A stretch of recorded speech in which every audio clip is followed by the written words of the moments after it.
చెబుతున్నాడు అంటే, you should consider poor and neglected people.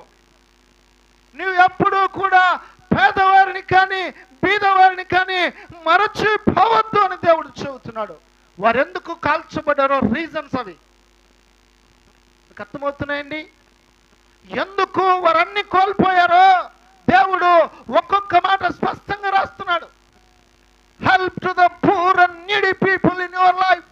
ఎందుకు దేవుడు ఇంత సమృద్ధినిస్తూ ఉన్నాడు అని నీకు అంటే, దాని వెనుకున్న రీజన్ ఏంటి అంటే, నువ్వు మరచిపోక ఇవ్వాలని. దేవునికి మహిమ కలుగునుగాక. అది దీనులను దరిద్రులకు సహాయము చేయకుండాను.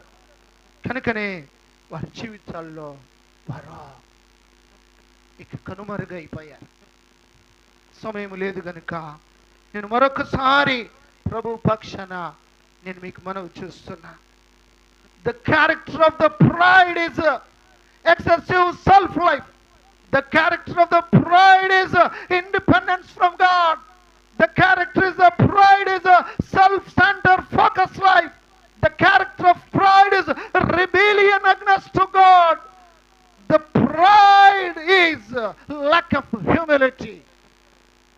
ఇవి మనం ఎప్పుడు కూడా కలిగి ఉండకూడదు అని దేవుడు స్పష్టంగా చెబుతున్నాడు. వే అభిమాన और घमंडी है. మాటలేంటి అంటే మరింత లోతుగా వారు ఎంత తిన్నా తమ వరకు వండుకుని తృప్తి నొందని మనుషులు అంటారు. The bad habit of gluttony. సమయం సరిపోక నేను అంత వివరించడం లేదు, కానీ ఎంత వండుకొని తిన్నా తృప్తి చెందని మనస్తత్వం వారు. అందుకే వారి జీవితాల్లో వారు చాలా ఇబ్బంది పడ్డారు. Their sin was neglect of the poor and needy. Their failure to help the poor and needy.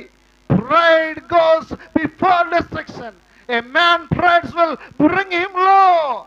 Satan downfall due to his prideness. కనుక ప్రభు పక్షాన మీకు మనవి చేస్తూ ఉన్న పేదవారికి మనం సహాయం చేయాలి. దేవునికి మహిమ కలుగునుగాక. లేని వారు ఎవరైనా కావచ్చు, ఒక ముద్ద మనము పెట్టగలగాలని మీకు మనవి చేస్తున్నా. अभिमान विनाश से पहले जाता है, घमंडी से आदमी नीचे आता है. गरीब और जरूरतमंदों को मदद करो. పేదవారికి బీదలకు ఇవ్వటానికి మంచి మనస్సును మనం కలిగి ఉందాం. దేవునికి మహిమ కలుగునుగాక. దేవుడు మంచి మనస్సును మనకి ఇవ్వగా మరింత అధికమైన దీవెనలను, మరింత అధికమైన ఆరోగ్యమును, మరింత అధికమైన ఆయుష్కాలమును దేవుడు మనందరికీ దయచేయునుగాక.